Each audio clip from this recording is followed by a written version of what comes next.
31ની રાત્રે છાંટો પાણી કરનાર પર આવશે પોલીસની તવાઈ આવશે તેમ સુરત પોલીસ કમિશનરે કહ્યું હતું। સુરતમાં 200 બ્રેથ એનાલાઇઝર સાથે નશાબાજોને પકડવા પોલીસનું આયોજન કર્યું છે। સુરતમાં નવા વર્ષ 2024ને આવકારવા અનેક આયોજનો થયા છે, ત્યારે 31ની રાત્રે લોકો છાંટો પાણી કરીને નશામાં ધૂત થાય તો તેમના વિરુદ્ધ કાર્યવાહી કરવાનો પોલીસ કમિશનર દ્વારા હુંકાર વ્યક્ત કરવામાં આવ્યો છે।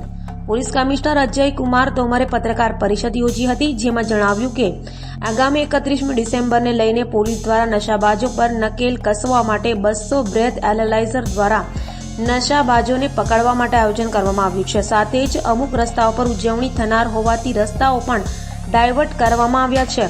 સુરતીઓની સલામતી માટે 4000 પોલીસ જવાનો, 4 SRP કંપની, 965 હોમગાર્ડના જવાનો અને 510 TRB જવાનો ખડે પગે સેવા આપશે।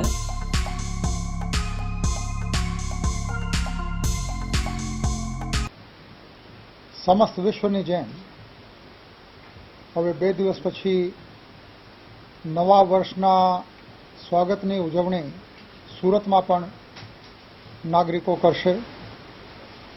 દર વર્ષની જેમ એક પરંપરા છે, મોટી સંખ્યામાં લોકો જાહેર સ્થળો ઉપર આવે છે, વાહનો લઈને પણ નીકળે છે, પરિવાર સાથે પણ નીકળે છે અને આ ગીર્દી, આ ઉજવણીના માહોલના ગેરલાભ કેટલાક તત્વો લેતા હોય છે।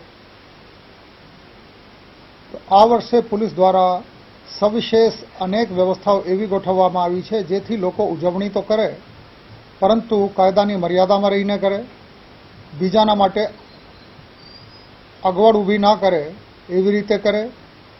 સાથે સાથે પોલીસ દ્વારા જે વ્યવસ્થાઓ ગોઠવવામાં આવી છે નાગરિકોની સુખાકારી માટે, એની પાલના પણ કરે, આના મુજબ વર્તન કરે। ખાસ કરીને ઉજવણી કરવામાં યુવાન પેઢીમાંથી ઘણા બધા લોકો ડ્રગ્સ અને દારૂનો સેવન કરવામાં ઉજવણી છે એવું માનતા હોય છે। નો ડ્રગ્સ ઇન સુરત સિટીના જે અભિયાન સુરત સિટીમાં છેલ્લા 3 વર્ષથી ચાલી રહ્યું છે એની કડક અમલવારી ચાલુ છે અને ખાસ કરીને 31મી ડિસેમ્બર એટલે આજથી દરરોજ ખાસ ચકાસણી આ બાબતે હાથ ધરવામાં આવશે। અમારી પાસે 200 કરતાં વધારે બ્રેથેલાઇઝર્સ છે, એટલે કોઈએ દારૂ પીધેલી છે કેમ એને ડિટેક્શન આ ઉપકરણની મદદથી થઈ શકે, એના પણ મહત્તમ ઉપયોગ કરવામાં આવશે। જેમ મેં વાત કરી કે જાહેર સ્થળો ઉપર જે લોકપ્રિય જગ્યાઓ છે, ગમતી જગ્યાઓ છે, ત્યાં લોકો મોટી સંખ્યામાં ભેગા થતા હોય છે, તો ક્રાઉડ કંટ્રોલ માટે જનમેદની વ્યવસ્થિત રીતે એકબીજાને નડે નહીં અને ટ્રાફિકની વ્યવસ્થા સુચારુ રહે એટલા માટે જાહેરનામા પણ બહાર પાડવામાં આવ્યા છે। કેટલીક જગ્યાએ ટ્રાફિક ડાયવર્ઝન પણ રાખવામાં આવશે અને આના માટે અગમચેતીના ભાગરૂપે પોલીસ દ્વારા વ્યવસ્થા કરવામાં આવી છે, જેથી લોકોને પહેલાંથી ખબર પડી જાય કે કઈ કઈ જગ્યાએથી ટ્રાફિક ડાયવર્ઝન રાખવામાં આવ્યા છે।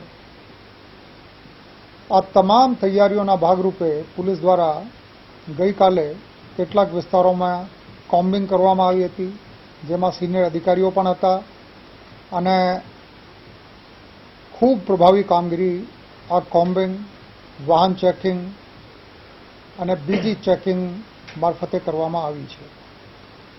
ખાસ કરીને પ્રોહિબિશનના બુટલેગરો, પ્રોહિની પ્રવૃત્તિ સાથે સંકળાયેલ ઇસમોની ખાસ ચકાસણી અત્યારે ચાલુ છે અને છેલ્લા 6 દિવસમાં 700થી વધારે કેસો થયા છે, જેમાં પીધેલાના 381 કેસ છે અને બાકી કેસ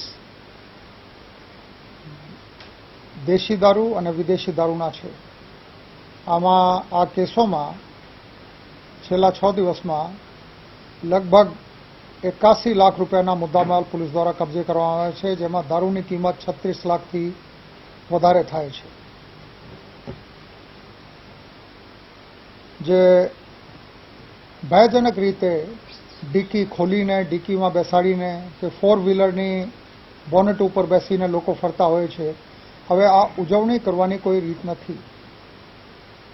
આ કાયદાની વિરુદ્ધની બાબત પણ છે અને કોઈના માટે પણ ભયજનક પણ છે અને બહુ ખરાબ આના લીધે દ્રશ્યો ઊભા થાય છે. પોલીસ 100% પ્રયાસ કરશે કે આ પ્રકારની તક કોઈને મળે નહીં અને આપના માધ્યમો થકી હું બધાને રિક્વેસ્ટ પણ કરું છું કે આ બાબતે શિસ્તની જાળવણી તમારા પોતાના ભલામાં છે. આ તમામ મુદ્દાઓ બાબતે હું ટૂંકમાં કહું કે ઉજવણી કરો, પરંતુ કાયદાઓમાં રહેશો તો ફાયદામાં રહેશો. જે પોલીસ દ્વારા વ્યવસ્થા કરવામાં આવી છે, આમાં જે PCR વાન છે મોટી સંખ્યામાં તૈનાત કરવામાં આવી છે. જેટલી ફ્લિકરિંગ લાઇટ સાથે મોટરસાઇકલો છે, આ તમામ ઉપયોગમાં લેવામાં આવશે. પિકેટ મૂકવામાં આવશે, એટલે ચકાસણીના પોઈન્ટ રહેશે પોલીસના.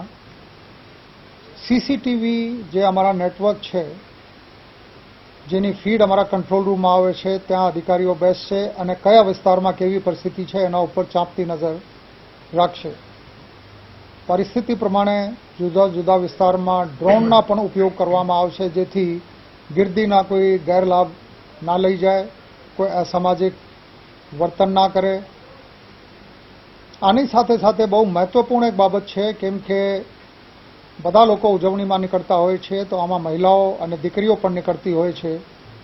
કોઈ ગેરવર્તન કોઈની સાથે ના થાય, કોઈ અનિચ્છનીય બનાવ ના બને, આના માટે બધાને હું વિનંતી કરું છું કે આ પ્રકારના ઓકેઝનમાં કોઈ અજાણ્યા માણસ સાથે હરવાનું ફરવાનું ટાળો. જ્યાં સુધી શક્ય હોય તમારા ખાસ પરિવારના લોકોની સાથે રહો. અજાણ્યા માણસની સાથે કોઈ અવાવરૂ જગ્યા ઉપર જવાનું કે હોટલમાં જવાનું અચૂક ટાળવું જોઈએ. જે ડ્રંકન ડ્રાઇવિંગ છે એની બાબતે અમારા અભિયાન પૂરજોરથી ચાલુ છે. દરરોજ સરેરાશ 40થી 50 ઇસમો વિરુદ્ધમાં ડ્રંકન ડ્રાઇવિંગના કેસો કરવામાં આવી રહ્યા છે. મહિલાઓની સલામતીની જે મેં વાત કરી, આના માટે અમારી શી ટીમ અને તમામ પોલીસના અધિકારીઓ અને કર્મચારીઓ ખાસ કાળજી રાખવાના છે. જે કુલ